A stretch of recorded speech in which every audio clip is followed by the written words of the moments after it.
Good morning, everybody. Next point of the topic, determination of crystal structure by Bragg's method. Topic सुरू आहे solid state chemistry, physical chemistry, semester number 6, paper number 15, physical chemistry. Name of the topic is solid state chemistry, and the point today we have to see determination of crystal structure by Bragg's method, or this is also called as rotating crystal method. इथे diagram तुम्हाला दिसते. इथं x ray tube आहे. ही x ray tube या target material आहे. X ray तिथं पडलेला आहे, तिथून ते रिफ्लेक्ट झालेला आहे. रिफ्लेक्ट होऊन इथे या क्रिस्टलवर पडलेला आहे. हा क्रिस्टल आहे, सी क्रिस्टल. हा क्रिस्टल प्लेन आहे, ह्या प्लेनवर पडलेला आहे आणि तिथून तो रिफ्लेक्ट होऊन आर रेकॉर्डिंग डिव्हाइसमध्ये गेलेला आहे आणि हे रेकॉर्डिंग डिव्हाइस आयोनायझेशन चेंबर म्हणून एक असतं, त्याला जोडलेलं असतं. तर अशा पद्धतीची डायग्राम आहे. तर ॲक्च्युली क्रिस्टल स्ट्रक्चर कसं ह्या रोटेटिंग क्रिस्टल मेथडनं किंवा ब्रॅग्स मेथडनं डिटरमाइन केलं जातं ते आपण बघूया. X-ray generated in a tube T. ह्या एक्सरे ट्यूबमध्ये एक्सरे जनरेट होतो, पास्ड थ्रू स्लिट.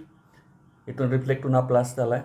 एका पर्टिक्युलर वेवलेंथचा रे मिळण्यासाठी, एक्सरे मिळण्यासाठी ही स्लिट इथं आहे. Pass through slit narrow beam of X-ray मिळतो आपल्याला इथं एका पर्टिक्युलर वेवलेंथचा.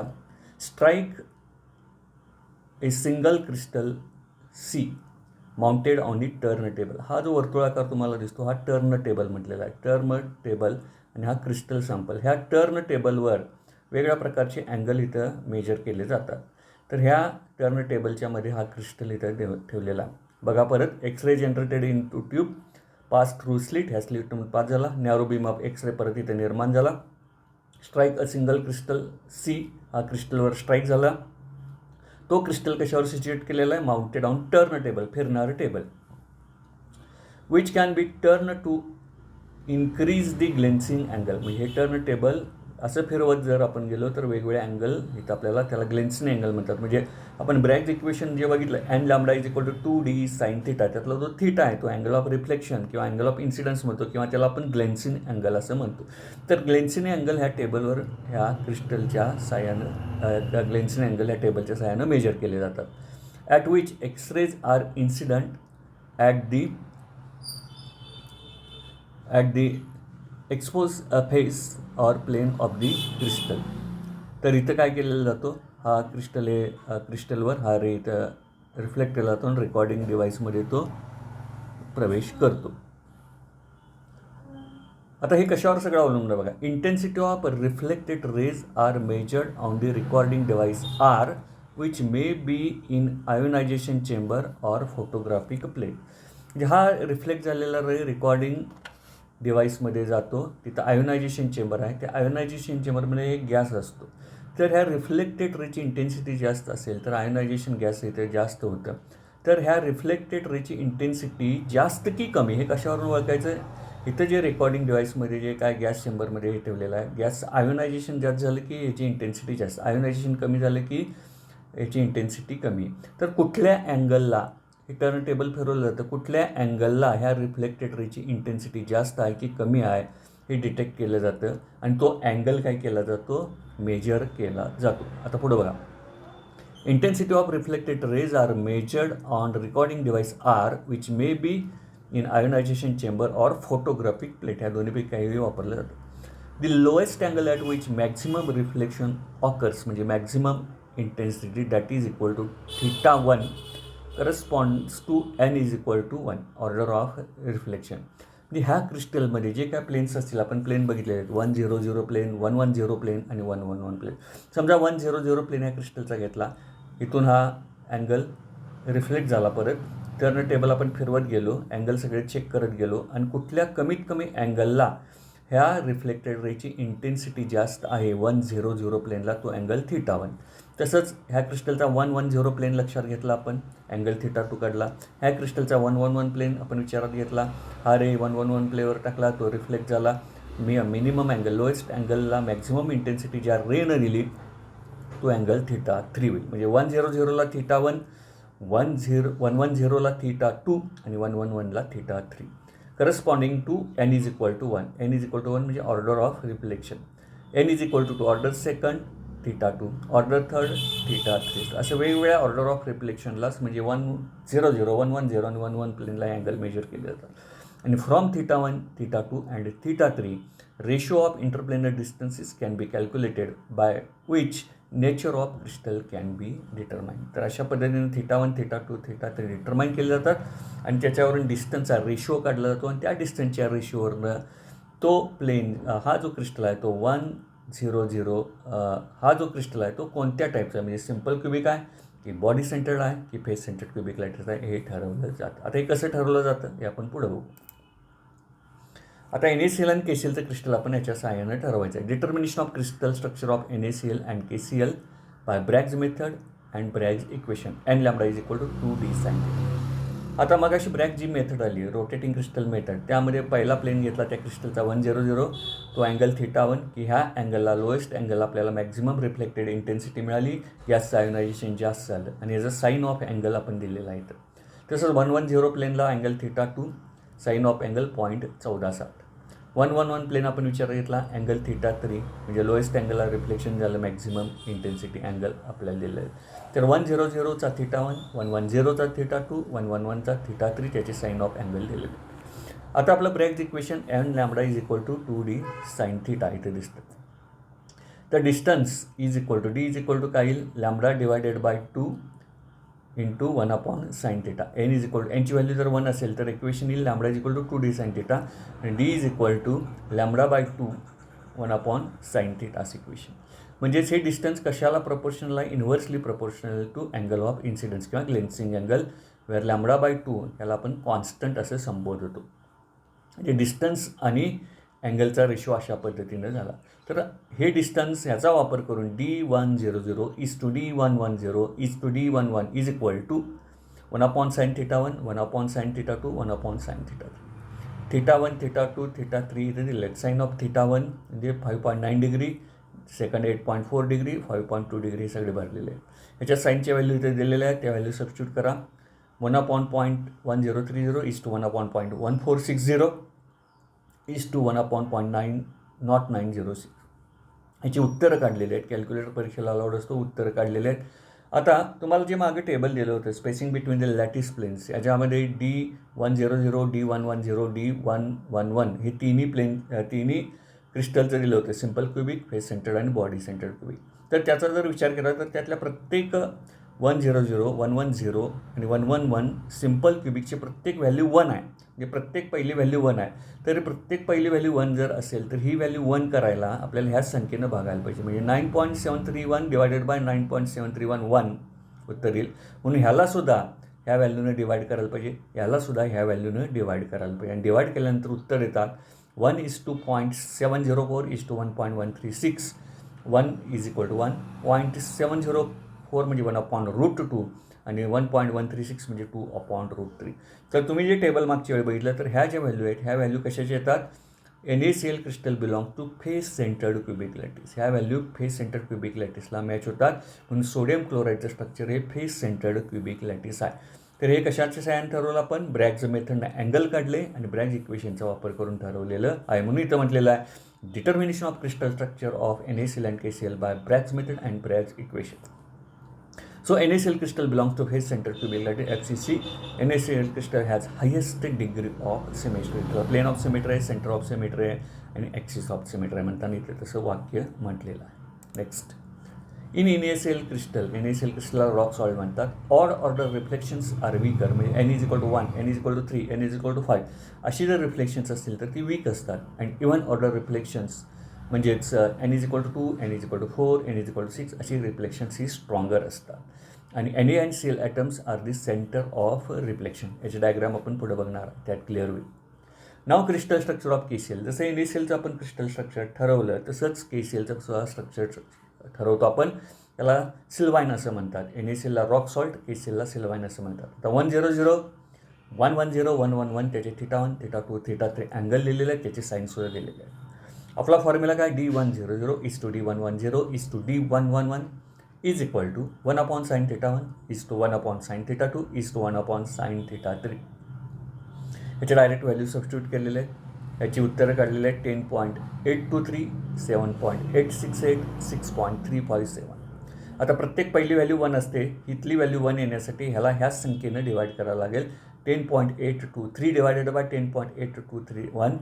ह्याला 10.823ने डिवाईड केलं म्हणून ह्यालासुद्धा त्यानं डिवाईड करा. उत्तर येईल 0.7269 आणि 6.357 डिवायडेड बाय 10.823 ॲन्सर येईल 0.5874. याचाच अर्थ 1 याची व्हॅल्यू येते 1/√2ची व्हॅल्यू एवढी येते आणि 1/√3ची व्हॅल्यू ही एवढी येते. So 1:1 by √2 1/√3. आणि ह्या व्हॅल्यू जर आपण त्या टेबलमध्ये बघितलं, मागचे लेक्चर्स तुम्ही बघितले असतील तर सिम्पल क्युबिक लॅटिसशी रिलेटेड होता. In fact KCl is also FCC, that is isomorphous. Actually simple cubic lattice इथं आपल्याला या इक्वेशनप्रमाणे दाखवतो, पण थोडंफार त्याचं स्ट्रक्चर जे आहे, त्याच्या प्रॉपर्टीज आहेत त्या फेस सेंटर्ड क्युबिक लॅटिसप्रमाणे दिसतात. म्हणजे KClला आणि NaCl हे दोघं काय आहेत, एकमेकाला आयसोमॉर्फस आहेत. NaCl आपण क्रिस्टल बघितला तो face centred cubic lattice, actually इथं बघितला तो सिम्पल क्युबिक येतो, पण काही प्रॉपर्टीज असतात त्या NaCl सारखे आहेत. म्हणून KClसुद्धा FCCला तो बऱ्यापैकी लागू होतो, म्हणून त्यांनी शब्द वापरलेला आहे आयसोमॉर्फस. आता हे असं का झालं, म्हणजे KCl सिम्पल क्युबिक आला, पण तो वागताना कसा वागतो, फेस सेंटरसारखा वागतो, दिसतानासुद्धा फेस सेंटरसारखा दिसतो. बघा आता D100 divided by D100 KCl to NaCl हा रेशो घेतला आहे. याची सायन्स आपल्याला मागं आता पलीकडच्या पानावर दिले होते आणि याचं जर उत्तर काढलं तर आपण येतं 1.112.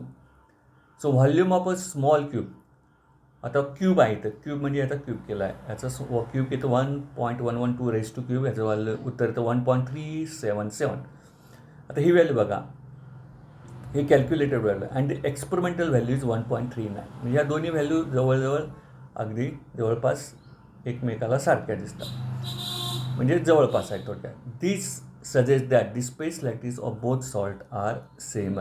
अगदी जर ह्या व्हॅल्यूमध्ये फरक पडला असता तर दोन्ही व्हॅल्यूची स्ट्रक्चर वेगवेगळी असते, तर ह्या जवळ नियरली इक्वल असल्यामुळं stress is that space lattice of both salts are same. Actually KCl FCC, KCl काय आहे, FCCच आहे, but the reflection occurs very much like that of simple cubic light. Simple cubic light लॅटिससारखी reflection दाखवतं म्हणताना तो simple cubic आहे. Actually KClसुद्धा काय फेस सेंटर्ड क्युबिक लाईटिस आहे. आता बघा, in NaCl there are 14 Na atoms. ह्या क्रिस्टलचा जर आपण विचार केला, पुढे डायग्राम बघणार आहोत, 14 आहेत.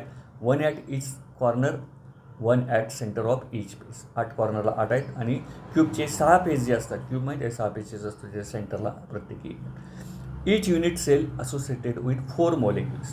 इथं लक्ष द्या आता, each unit cell associated with 4 molecules. हे असं का म्हटलं आहे बघा, each corner atom shared equally 8 cubes. There is 8 cubes. आता प्रत्येक कॉर्नरला एक तुमचा Na ॲटम आहे आणि एक जो कॉर्नरचा जो Na ॲटम आहे तो 8 क्यूबला शेअर करत असतो. तर आपल्याकडं 8 कॉर्नर आहेत, 8 कॉर्नरचे 8 ॲटम झाले आणि 8 क्यूब म्हणजे 8/8 म्हणजे उत्तर येतं 1. So there is effectively only 1 atom per unit cell. एका युनिट सेलची डेफिनेशन माहीत आहे, the smallest form of a cubic lattice which when extended forms a entire crystal. हे तुम्ही मागच्या तासाला आपण घेतलेलं हे बघितलं असेल. तर 8 कॉर्नरला 8 सोडियम ॲटम आहेत. प्रत्येक सोडियम ॲटम 8 क्यूबला शेअर करतो, म्हणजे 1 अष्टमांश भाग झाला आणि हे 8 म्हणजे 8 गुणिले 1 अष्टमांश म्हणजेच 8 कॅन्सल होईल आणि 1 येईल. आता each face centred atom shared equally by 2 cubes. आता प्रत्येक क्यूबच्या फेस जो आहे तो फेसेस सेंटरला 1 ॲटम आहे, 6 सेंटरला 6 आहे आणि एक जो ॲटम आहे तो 2ला शेअर करतो. So there are 6 face centre atoms which gives effectively 3 atoms per unit cell. काय परत बघा, each face centre atom shared equally by 2 cubes. 2 cubes एक काय करतो, 2 क्यूब्सला हे करतो, तर 6 आहेत, 6 कितीला करतील, 3 क्यूबला करतील. Each face centre atom shared equally by 2 cubes, 2 क्यूबला तो करतो. There are 6 face centre atoms which gives effectively 3 atoms per unit cell. म्हणजे हे 3 आणि हा 1 मिळून असे 4 म्हणतात. म्हणून each unit cell associated with the 4 molecules. There are 13 cell atoms in the structure of NaCl and KCl. Chlorine किती असतात, 13 असतात आणि सोडियम किती असतात 14 असतात. तर हे आपण ॲक्च्युली आता डायग्रॅमॅटिकली बघू. इथं डायग्राम आहे आणि difference between NaCl and KCl. आता हे जे आहेत ते कॉर्नरला 8 Na आहेत बघा, दिसतात तुम्हाला. आणि हे पोकळ गोल जे दिसतात ते क्लोरीन ॲटम तुम्हाला दिसतात 13. आता इथं बघा 1 2 3 4 8 कॉर्नरला 8 आणि प्रत्येक फेजच्या सेंटरला एक तुमचा काय आहे Na ॲटम आहे आणि उरलेले क्लोरीन आहे. आता KClचं स्ट्रक्चर आपण बघितलं. KClचं स्ट्रक्चर डिफरन्स बिटवीन आता NaCl आणि KClचं स्ट्रक्चर हे एकच आहे. Na और K आयन्स म्हटलं आहे बघा इथं आणि ते Cl आयन्स. KClचा जर विचार केला तर Kचा ॲटॉमिक नंबर 19 आहे आणि जेव्हा तो 1 इलेक्ट्रॉन डोनेट करतो Clला तेव्हा त्याच्यामध्ये 18 इलेक्ट्रॉन राहतात आणि जेव्हा तो डोनेट करतो तेव्हा त्याला K+ चार्ज येतो म्हणून 18 इलेक्ट्रॉन्स त्यामध्ये उरतात. आता क्लोरीनचा ॲटॉमिक नंबर 17 आहे. जेव्हा तो Kकडून 1 इलेक्ट्रॉन गेन करतो तेव्हा त्याची संख्यासुद्धा 18 होते, परंतु त्याच्यावर एक निगेटिव्ह चार्ज येतो 18 आणि 18. म्हणजे KCl स्ट्रक्चरमधल्या K आयनवर 18 आहेत, Cl आयन 18 आहेत. So each of them scatter at a same extent. So त्याची स्कॅटरिंग पॉवर आपल्याला ओळखू येत नाही Kची किती आणि Clची किती, कारण सेमच असल्यामुळे सेमच रिफ्लेक्शन होतं. So they are indistinguishable. Now in case of NaCl, Na sodium atomic number 11. जेव्हा तो 1 इलेक्ट्रॉन डोनेट करतो क्लोरीनला तेव्हा त्याच्यामध्ये 10 इलेक्ट्रॉन राहतात, म्हणजे Na आयनचा 10 राहिले आणि Cl 17 आहे, तो 1 गेन करतो, त्याला निगेटिव्ह चार्ज आपण देतो, तो त्याच्यामध्ये 18 होतात. इथे कसं दोन्ही सेम आहे त्यामुळं रिफ्लेक्शन पॉवर सेम आहे, आपल्याला ओळखता येत नाही. आता इथे Na+ आणि Cl- हे आहे. So scattering power is different. Scattering power is different म्हणताना हे डिस्टिंग्विशेबल आहे. Naची रिफ्लेक्टिंग पॉवर, Clची रिफ्लेक्टिंग पॉवर आपण डिटरमाइन करू शकतो. So each Na ion is surrounded by 6 Cl ions and each Cl ion bye 6 Na ions. 6 Na ions बघा. हा जर आपण क्लोरीन घेतला तर याच्या 1 2 3 4 5 6 असे 6 आपण काय करू शकतो, डिवाईड करू शकतो. किंवा क्लोरीन जर आपण घेतला तर क्लोरीन भोवतीसुद्धा 6 ॲटम Naचे असतात, Naच्या भोवती 6 क्लोरीनचे असतात. अशा पद्धतीने vice versa. In KCl no 1-1-1 plane reflection. आता इथं बघा 1-1-1 प्लेन, हे 2 1-1-1 प्लेन Na जोडलेले दिसतात. इन KClमध्ये 1-1 रिफ्लेक्शन्स नसतात आणि इन NaCl 1-1-1 रिफ्लेक्शन्स असतात, कारण हे डिस्टिंग्विशेबल आहे, ते ओळखू येतात. इथं इनडिस्टिंग्विशेबल असल्यामुळे हे ओळखू येतं. So both are called as ionic lattices because structural unit or ions. हे जे स्ट्रक्चरल युनिट सगळे आहेत हे सगळे आयनच्या रूपात असल्यामुळं Na+ और K+ किंवा Cl- आयनच्या स्वरूपात असल्यामुळं हे काय आहेत, structural units are ionic in the form of ions. So it is called as ionic lattice. अशा पद्धतीनं आपण रोटेटिंग क्रिस्टल मेथड बघितली. NaCl क्रिस्टल कशा पद्धतीचा आहे, तो फेस सेंटर्ड आहे. KCl सिम्पल क्युबिक आहे, पण तो आचरण कशा पद्धतीनं आणतो, फेस सेंटर प्रमाणे आणतो. आणि यातला डिफरन्स आपण NaCl आणि क्रिस्टलचा डिफरन्स आपण बघितलेला आहे. पुढच्या तासाला आपण हा सगळ्या टॉपिकचा रिव्ह्यू घेतो परत एक वेळा आणि त्याच्यावरची काही एक्झाम्पल्स आपण घेतो. इथं आज आपण थांबतो आहे. स्वस्त राहा, सुरक्षित राहा, घरी राहा. Thank you very much.